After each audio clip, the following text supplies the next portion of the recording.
Olha, existem histórias que são verdadeiros pontos de virada, né? E hoje a gente vai mergulhar em uma delas. É sobre uma nação em uma encruzilhada, tomando uma decisão sobre liderança que, nossa, ecoou por gerações. Estamos falando aqui de 1 Samuel capítulo 8, um momento que simplesmente definiu o destino de um povo. E tudo começa com uma pergunta que, convenhamos, soa muito atual. O que acontece quando uma nação decide simplesmente demitir o seu líder? Só que aí vem o pulo do gato, a reviravolta que torna essa história tão única e poderosa. E se esse líder for o próprio Deus? Ok, então para a gente entender como eles chegaram nesse ponto, a gente precisa voltar um pouquinho. O pano de fundo de tudo isso é uma crise de liderança. A gente tem Israel, uma nação que, na época, era governada por juízes. E no centro disso tudo tem uma figura importantíssima, super respeitada, Samuel. E aqui a gente vê o X da questão. De um lado, tem o Samuel, um homem já de idade, respeitadíssimo, um juiz que seguia os caminhos de Deus, íntegro. Agora, do outro lado, os filhos dele, Joel e Abias, que ele mesmo colocou como juízes, e eles eram o completo oposto do pai. Gananciosos, aceitavam suborno, distorciam a justiça.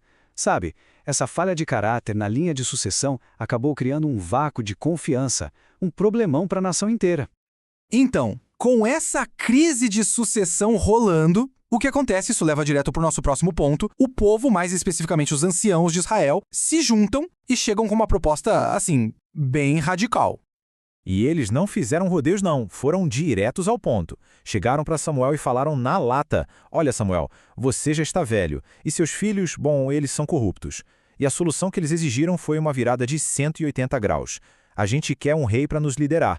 Queremos ser como todas as outras nações. Queremos um rei para lutar as nossas batalhas por nós. E vamos ser justos aqui, essa vontade de ter um líder de batalha não veio do nada não. O medo do povo era bem real, sabe? Tinha ameaça de verdade vindo de nações vizinhas, como os amonitas, os filisteus. Eles olhavam para o lado e viam o quê? Um monte de monarquias com exércitos fortes.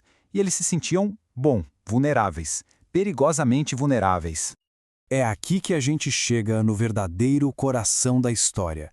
Porque esse pedido por um rei, isso ia muito além de uma simples reforma política.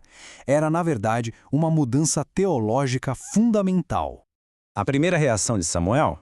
Puxa, ele ficou arrasado, se sentiu pessoalmente rejeitado, né? Mas, fiel a quem ele era, em vez de explodir, de ficar com raiva, ele fez o que sempre fazia. Levou toda aquela angústia direto para Deus em oração. E é nesse momento que o verdadeiro significado de tudo isso vem à tona. A resposta de Deus para Samuel muda completamente a perspectiva. Samuel, escute o que o povo está dizendo. Não é a você que eles rejeitaram a mim como rei deles. Percebe? A questão, no fim das contas, não era sobre a idade de Samuel ou a corrupção dos filhos dele. Era sobre a rejeição do povo ao governo direto de Deus. O sistema que eles estavam jogando fora era basicamente uma teocracia, ou seja, um governo onde Deus é o governante supremo. Israel tinha sido chamado para ser uma nação única, diferente de todo mundo, guiada diretamente por ele.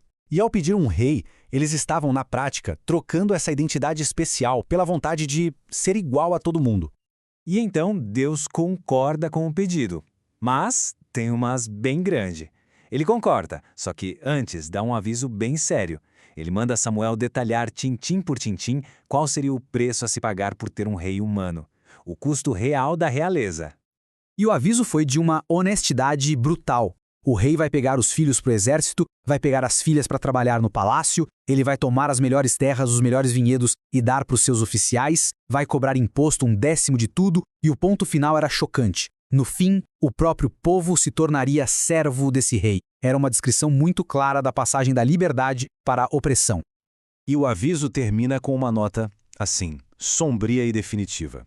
Samuel diz que vai chegar um dia em que o povo vai clamar, vai se lamentar por causa do rei que eles mesmos escolheram, mas nesse dia o Senhor não vai responder. A escolha teria consequências espirituais e permanentes. Bom, então depois de ouvir essa previsão terrível de servidão e de silêncio divino, o que será que o povo fez? É isso que nos leva ao momento da decisão final. E a resposta do povo é, de certa forma, chocante. Eles simplesmente se recusaram a ouvir. A decisão foi um não, bem alto e claro. Nós queremos um rei sobre nós. Quer dizer, eles ouviram o preço, eles entenderam as consequências, e mesmo assim decidiram que valia a pena pagar. A escolha não podia ser mais clara. Eram dois caminhos. De um lado, o plano de Deus, um povo especial, único, com liderança divina, liberdade e proteção milagrosa. Do outro lado, o plano das outras nações, ser igual a todo mundo, ter um rei humano que erra, servidão e um exército. Eles escolheram o segundo caminho. E assim a história chega no seu clímax. A instrução de Deus para Samuel é: atenda ao pedido deles, dê um rei a eles. Mas veja bem, isso não é uma aprovação, é uma permissão. Deus respeita o livre-arbítrio, a liberdade de escolha, e permite que eles vivam as consequências da própria decisão que tomaram. E tudo isso nos deixa com uma reflexão que atravessa os séculos e serve para muito além dessa história antiga. Quando a vontade de se encaixar, de ser igual a todo mundo, bate de frente com um propósito único, especial, o que é que se perde no meio do caminho?